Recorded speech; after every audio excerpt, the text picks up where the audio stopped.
JD here. Welcome to my channel. Please subscribe, please hit like, and I'm going to continue the story of this old Waltham ladies pocket watch that I've been beating away at for quite a while. So a few things.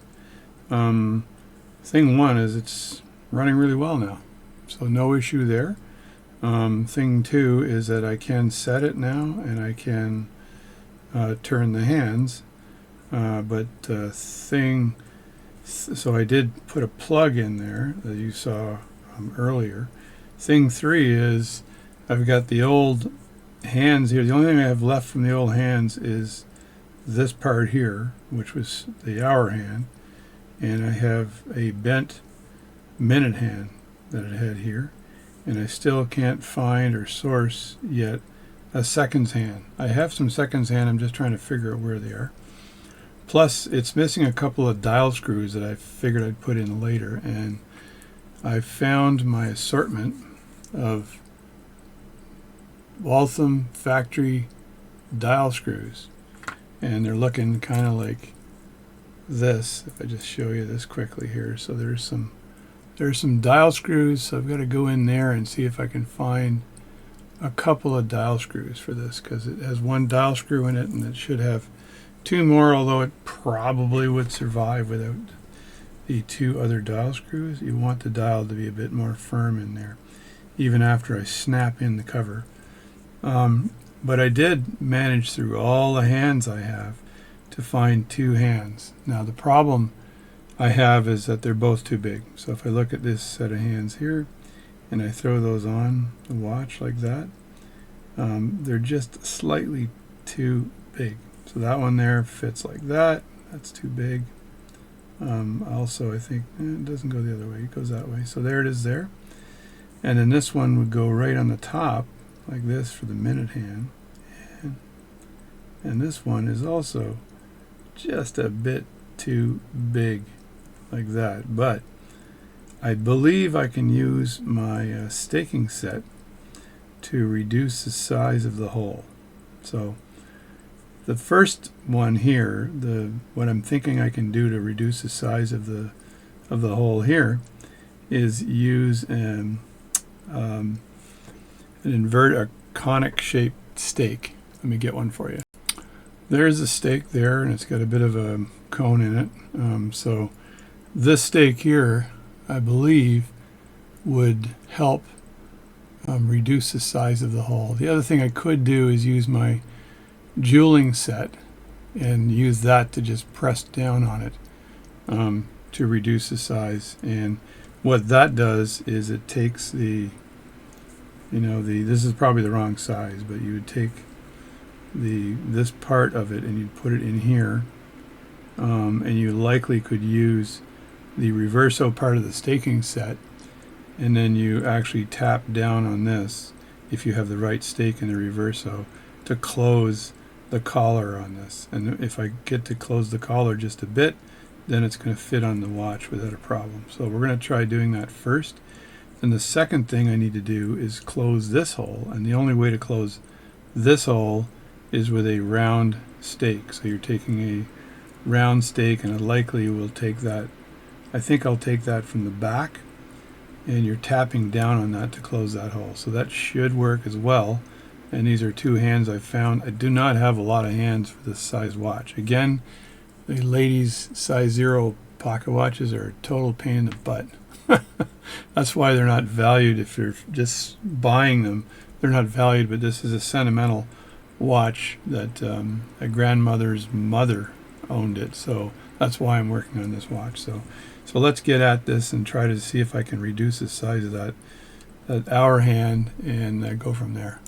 Now, just to show you or prove to you that I do read before I do something, just to make sure I didn't screw it up. I've done this before, but this is the Chicago School of Watchmaking book. It is a massive, massive book, but it's very good. So it's talking about the hour hands, and it's saying if you want to widen the hour hand, you can, what is it here? You can, if it's too tightly, you can open it by a brooch, which I've done. But to close it, you need a concave, that's what I meant before, punch from a staking set. So as I said before, there's the concave punch from the staking set. So here you lay it down on the staking set, turn it around, and then you're applying that punch to the outer edge of the big tube for the hour hand, right? And the concave punch will close that up for you. And then for the minute hand, same sort of deal, except this time you're using, let me just roll over here a bit, you're actually using a round punch, and you're placing the hand in this position here, so you're doing it from the top. This I wasn't sure of. It was either the top or the bottom, but you're doing it from the top with a round punch here, and you're punching that down, and that'll close that hole as well. And then if opening it, you burnish them. So I've got to close those two holes. I don't want to close them too much, so I just want to tap them down and close them and then try them out. So, and then you can install the hands in this manner here, as it's showing right here, supporting it from the base. I usually use my hand installers. You don't have to press very hard to install hands, so usually you don't have a problem pushing the jewel out from the back. This is suggesting that you should support the jewel in the back with a stump just in case. Yes and no. I've done this for tons of years and never had to do this, but I guess I've done this, had to support there for an ETA movement. I was working on a chronograph, and you do need support when you're pushing it down onto the pivot. Here you're pushing it down onto the cannon pinion, so the cannon pinion is taking pressure down on the plate, so you're not getting in through the hour wheel pivot, because the hour wheel pivot here is being surrounded by the cannon pinion, so you're really not putting that pressure down to have to stump it. So let's try reducing the size of these hands. So here again I went to the watch repairer's manual, and it has tightening hands. So if you have hands that need to be tightened, and you have the tube, it's saying that you could probably close the hand using a lathe, using a collet from the lathe to close that hand. I never thought of that, actually. That's a good one. So good idea. So again, read a bit more. The second hand, do not force the tight second hand on a pivot. This may cause the pivot or the jewel on the second post to break. Okay, so this is the second's hand. So I totally understand that. It's got to be fit but snug but not too tight. So that's a bit tricky, and we'll worry about that later, but it's saying for to close the minute hands, I can use the methods figure 11 and figure 12. So basically what I said before, I'm using a punch to punch down on the top of that minute hand to reduce the size of the hole. And I think over here, what do I got over here?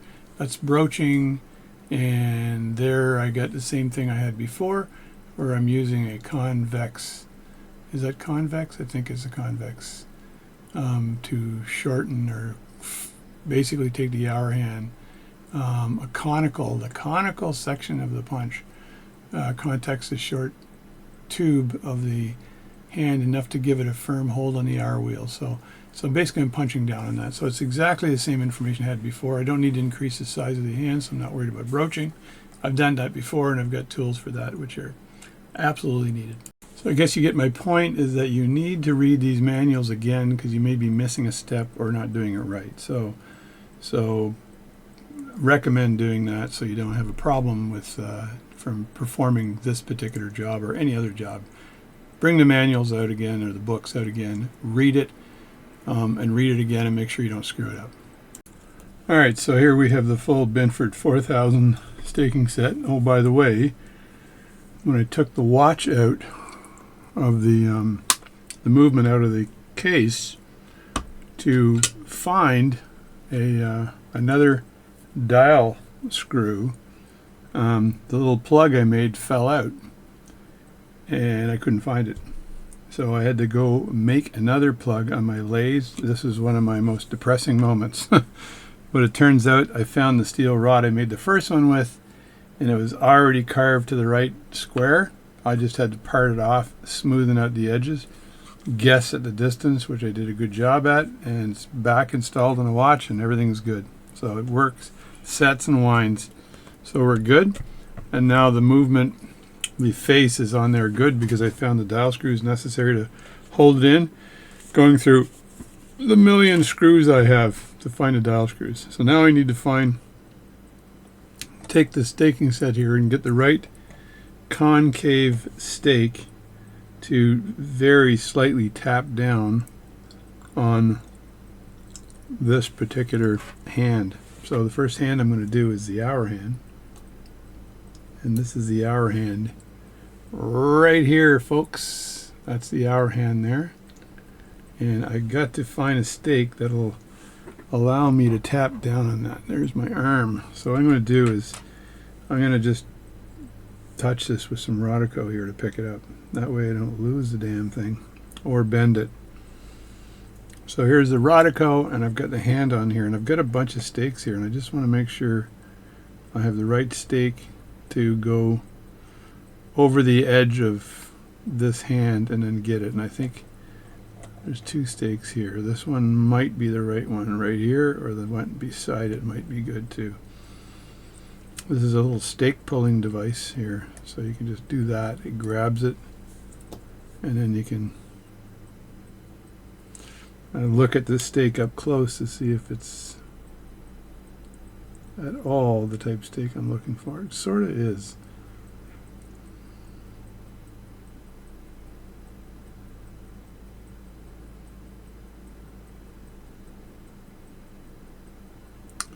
So this will definitely close that. So that's one option. And this one here, I'm hoping this is even a better option for closing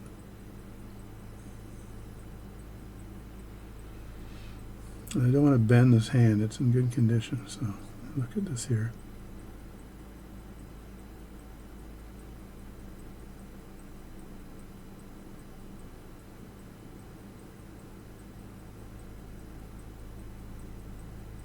And that will absolutely close that. So I think I'll use this one here and put this stake back. I'll put the stake grabbing device back. And I don't know if I need a stump for this. I probably do need to use a stump. So to use, I probably can use the widest stump I have. That way I don't have to worry about farting around. That stump will go into the lathe here.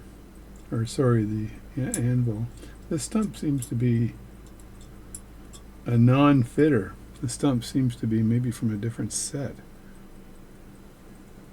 because it doesn't seem to fit in the hole it's supposed to fit in. So that's a bad stump. How the heck did I get a bad stump in this series of stumps? Don't know. So I'll grab this stump here, the one next to it. These things are a biatch to grab.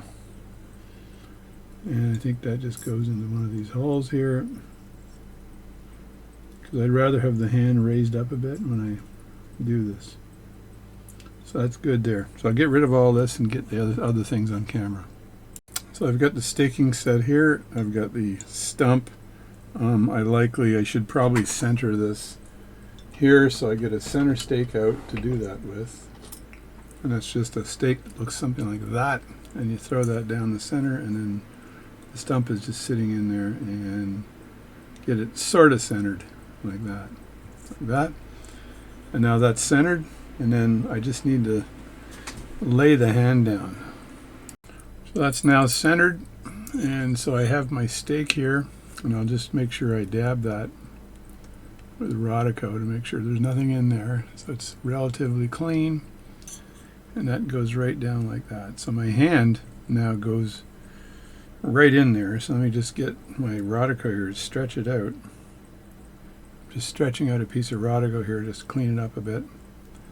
And I want to get it kind of pointy, because what I want to do now is lower my seat. I don't have a proper watchmaking bench, which is what I friggin' need. So lower my seat here, and I got to pick up this nice hand here. And I want that hand to be tucked in to, hopefully you can see this, to underneath the stake here. Like that. So that hand is tucked in there. Now I can see how far, what the distance is between the bottom of the stake and the base of the hand. So I'm just going to tap that a little bit because I want to then take the movement that I have here and I want to test to see how tight that is. I've cleaned the face up on this. It absolutely should be running now. Well, the amount of work I've done on this thing here. So, so now I just have to tap it ever so lightly. If you tap it too much, you'll squish the hand. So I just want to tap it just a bit and then try it out. So I'm going to look up and then tap down.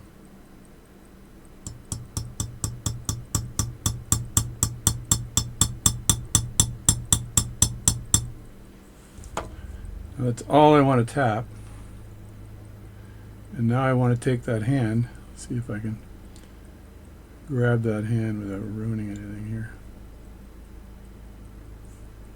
Let's see what that looks like. It should have compressed it a bit. And the hand fell down, which is fine. So, and I'm just going to redirect. So now I want to see if that tapping should have reduced the diameter of this, and does it fit now? So that seems to be still loose. So it needs to be, I think there's a little bit of a more diameter than I thought. So I'm going to have to put that in there and tap it again. So that's back in there. I'm going to see if I can tap it some more to close that diameter.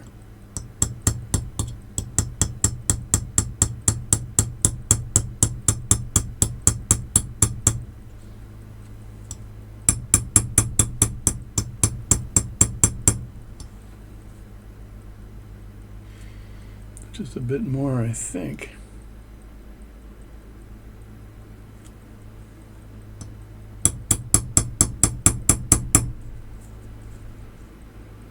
It may take a bit of a firmer hit than I thought before, so, and I pull it up and the thing just jumps out, but that's fine, because now I'm going to have a look at what I've got here.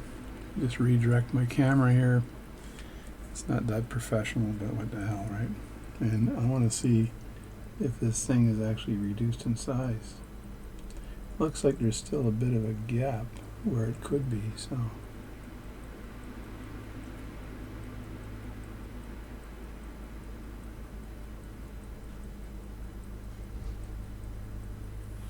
Well, it's not falling on, so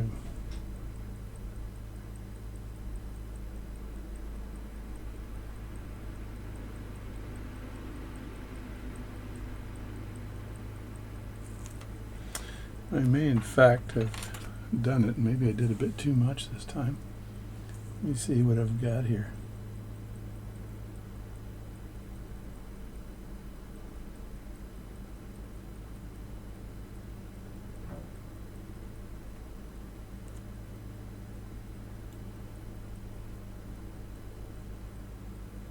Yeah, so there it's sitting on there now. I'm not sure if I've did it too much and need to maybe open it up a little bit, or what. Get my broaching tool out and then just see if I can maybe open that up a bit.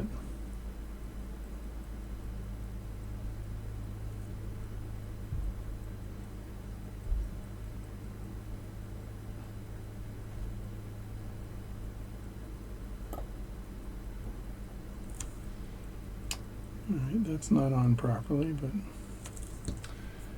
I didn't think I tapped it down that far.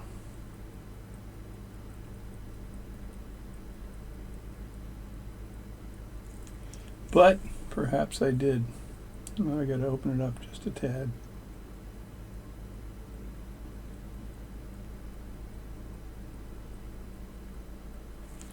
Yeah, now it needs to be opened a bit. So what I did is I slid it onto my balance tack and just pushed down with my tweezers, and we'll see if that works. Don't know. This is a big mystery. I didn't want to put it in a broaching machine because that would likely remove material, which I didn't want to do. I just wanted to spread it a bit. So I don't know if this worked or not.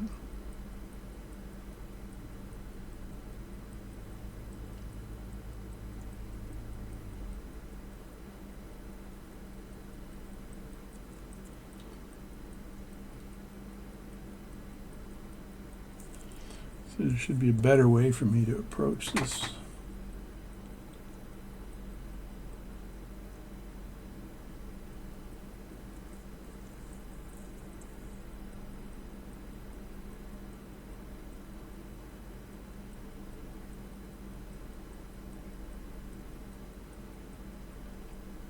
Yeah, once again, I think it tapped it too small again.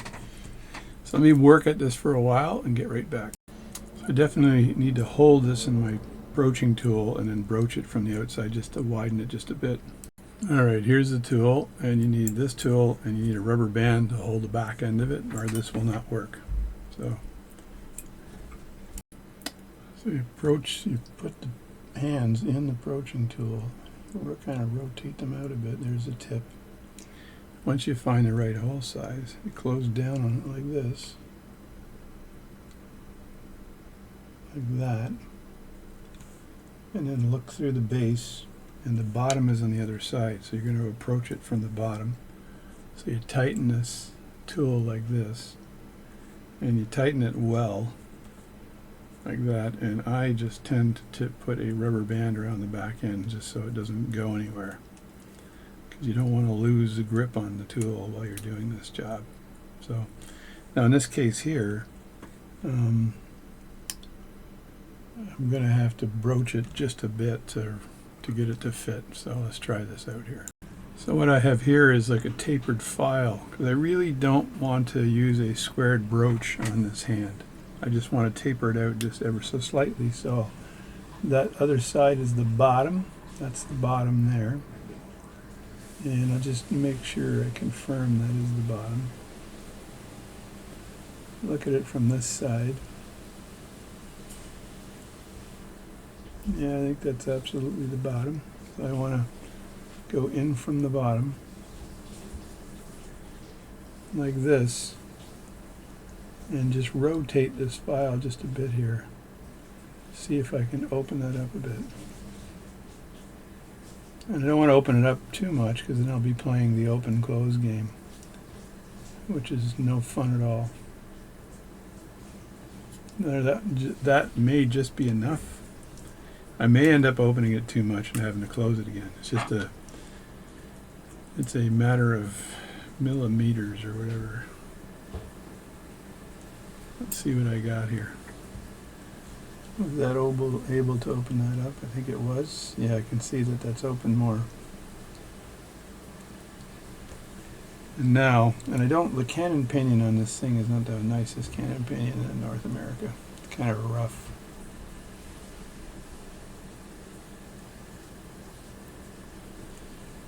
And it's not, if you looked at the hour wheel rather, it's not as smooth an hour wheel as I'd want.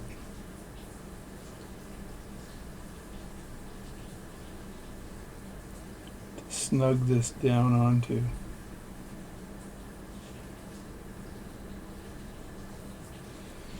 Kind of got it at an angle here, and I'm just thinking maybe I use a flat pusher right now to see if I can get that thing snugged on somehow. I don't want to bend the hands.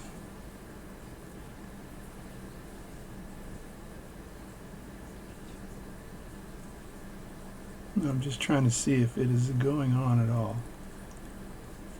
I think it kind of is.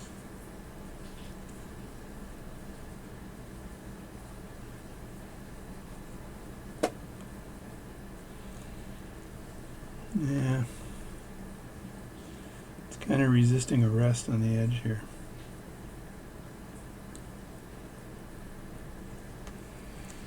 So I'm going to take it up again. And I'm going to broach it just again.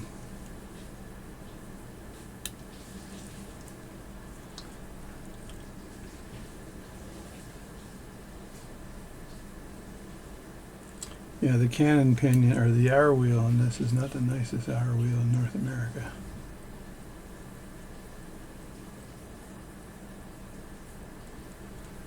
So, anyway, stop complaining about your hour wheel.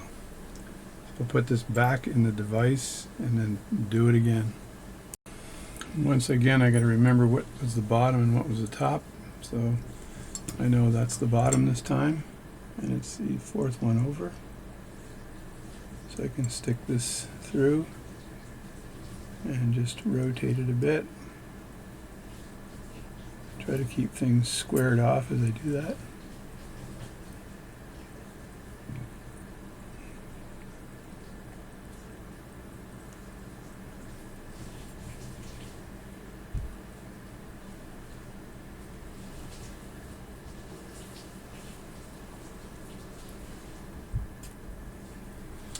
Now I'll check that out again. I've done this before and it's very painful to fit hands properly. Now I did over tap that hand down, so I'm guilty of tapping it down too far, but I looked at the distance and it didn't seem like it moved very much, so I thought I was fairly safe. Let me see what this is doing here. Let me just tap this with Rodico for a second here, just to get off any metal or whatever that might be on that hand.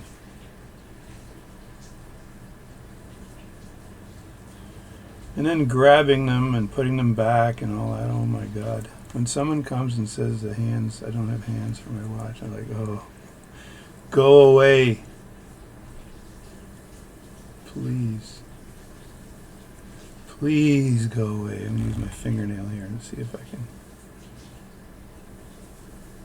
put this in place with my fingernail. No, it's going to be a pain, I think. I don't know if that's enough.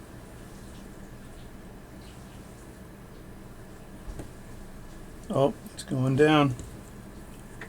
Houston, I have some success here. The hand looks like it needs to be bent up just a bit, though.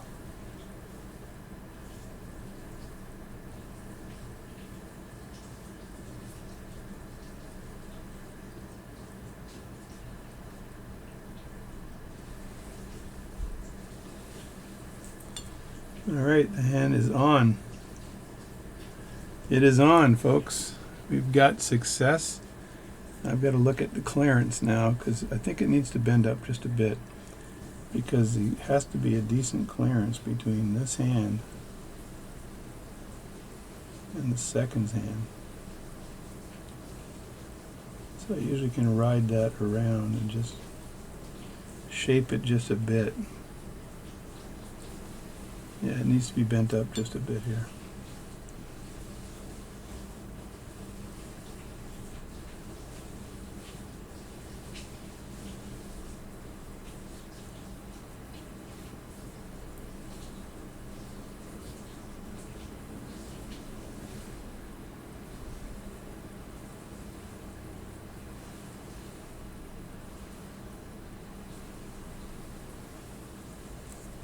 See if that did anything. Not really sure. Let me just see if I can turn this hand around. I want to really see how much clearance I get between this hand and eventually where the second hand will be. So I think this hand might need to go down a bit more. It should clear the second hand when I find one. But it is in place, folks. I do have a hand on the watch. So we have what I call partial success. Again, I'm going to hold this down a bit and see if I can bring it up a bit.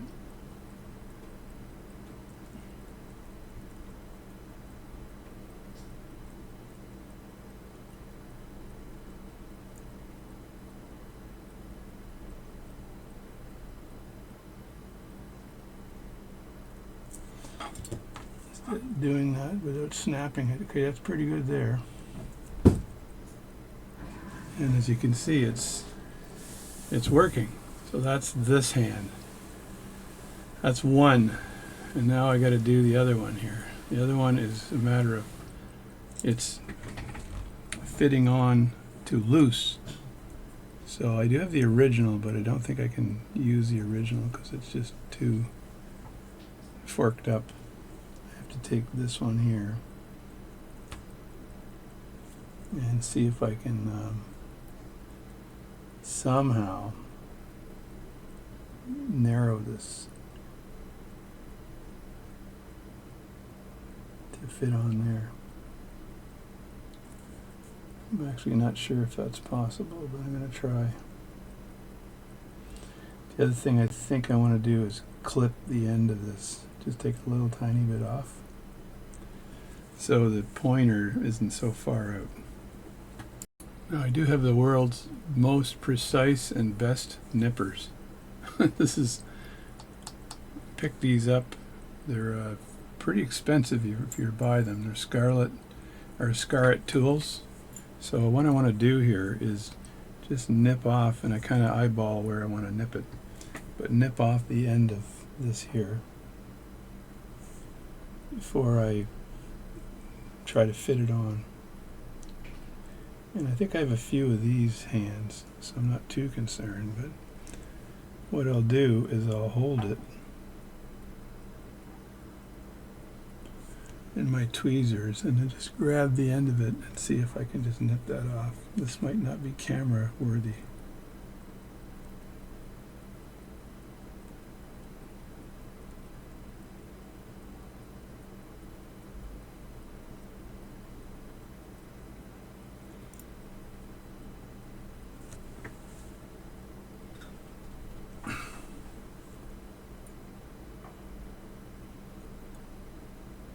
No, I applied a boatload of pressure on that and it didn't want to nip, so maybe it's too dainty to nip. Yeah, it looks like it's ready to go. So, given that, I think I'll get my other nippers out here and try these. Just pick this up with Rodicoat.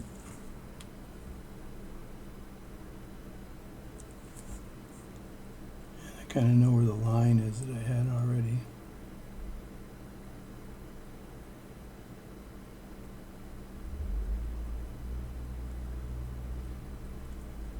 And you don't want to hold them because it might bend. You're better off just doing this. I'm putting a lot of pressure on this, so I suspect if I just move the end here, this will come off. Come on. It's being really picky.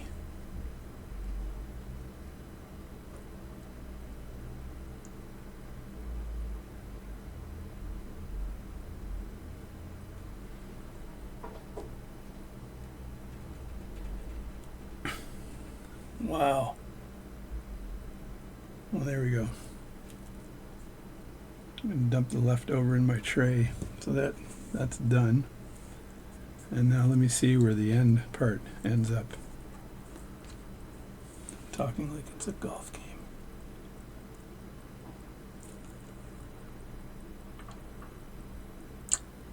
Perfect. That's a perfect distance. And now I just need to reduce the size of the hole. And for that, I need a round stake. Same routine as last time, but with a round stake. Now that's probably good enough, slightly domed. That's all I want to spread the metal. Now I can put the anvil part in here, like that. Use my centering tool again to make sure that that's dead center. That, tighten up the staking set on the back end, and now I'm ready to do some pounding. Now I got to put my round stake in there like that, and I want to place the minute hand so that it is being staked from the top like that.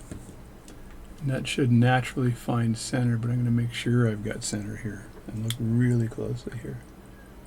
And I don't have center. It does not look like it's hitting center. So that is better. Yeah, so I think that's center there. So I don't want to screw this up and over pound it like I did last time. So here we go, just pound it a few times and I'll try it out.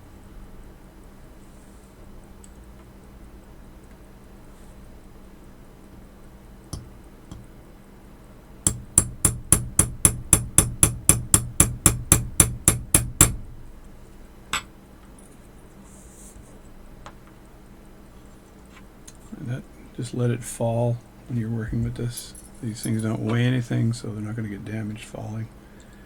And then bring your watch over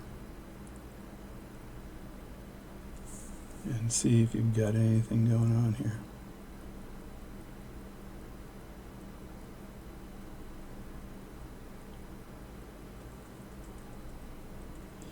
And always put it on from the correct side.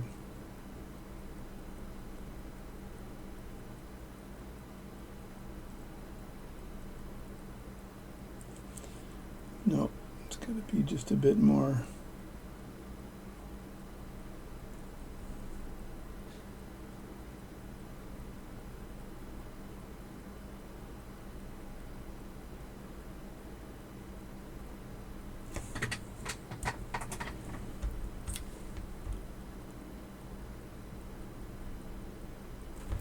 Actually, I'm looking at it right now and it's not going all the way down, so maybe it is okay.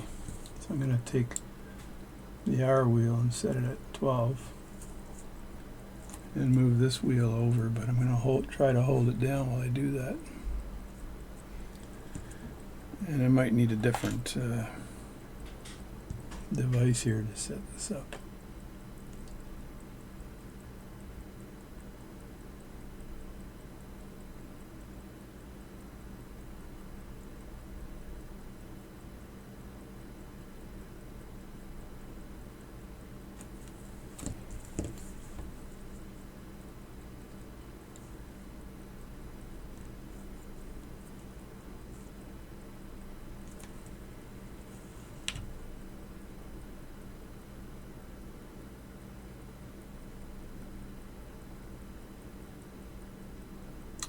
No, I think it is too loose, and I'm also going to get my hand setters out so I've got more precision in pushing this down. Alright, I had to go high end with my hand pushers here to put this on because I wanted this hand to be on flat. I just put a piece of plastic on top of where that is, and that allowed me to go straight down onto the hand like this, which allowed me to set it, and then I leveled it so it would ride over the hour hand, and now I've got both hands on.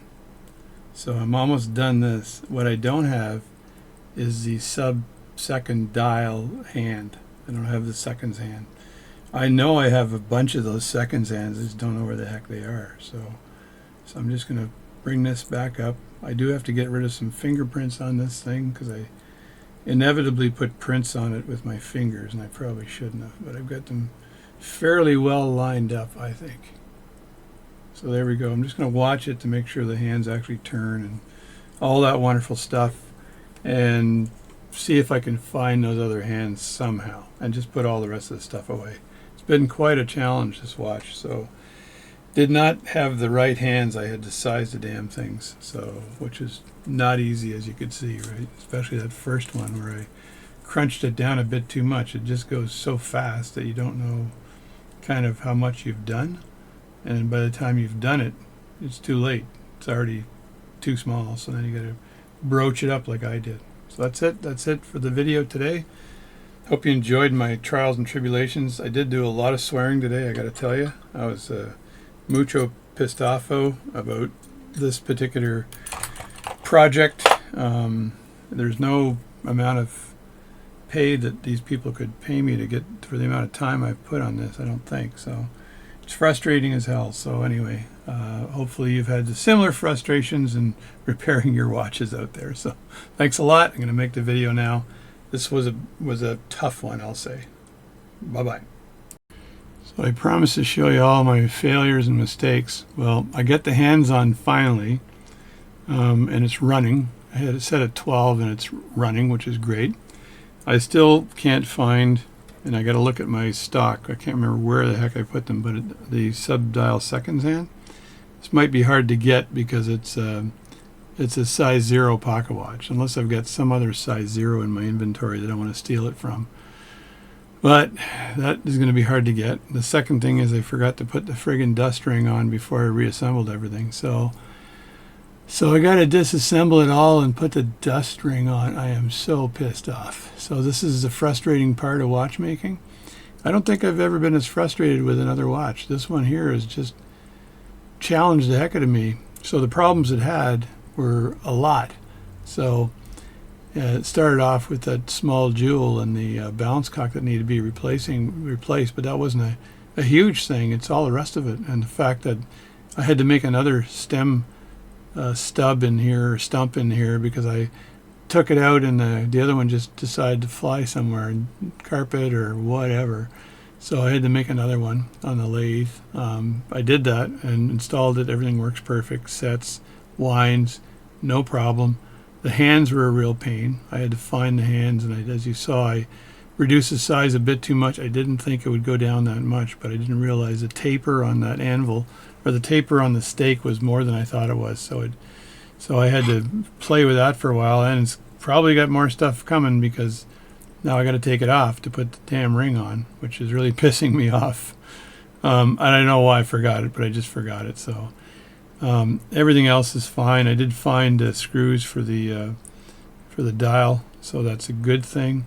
And as you can see, I got a lot of test hands here, but I did get the hands on. I just need one more hand, and I've got this underneath this anvil. There just happens to be a glued down. There it is there, and it's being held in place by my giant anvil. And I like to just glue that down with my cement and then leave it there for a while, just until I'm very comfortable that it's in fact glued down properly. So balance that anvil, put a little weight on it, put a little watch paper down, and it's good to go. So I don't think I can do any more today because I'm just so pissed off. I don't think, if you don't want to work on watches if you're not in a good mood, this has been the biggest pain in the butt I've ever worked on, I think, in a long time. And it's not because of me forgetting things or doing whatever. Every task you do in watchmaking is, a little bit of whatever. And a watch like this you would normally give up on and not bother continuing. But this means a lot to the family, and it's the mother's or the grandmother's mother's watch. So it goes way back, and it's not a high value watch if you were to sell it. It's a ladies size 0. So, but this means a lot to them. It's the only reason I'm torturing myself through this beast. You'll have a much easier time with bigger watches that are worth more if you're selling them. But usually I do watches for people that where it means something to their family. So, but man, I've been so pissed off today with this watch. I'm just calm down. The hand stuff is hard. Like working on watch hands, I just can't say it any other way. It's not easy.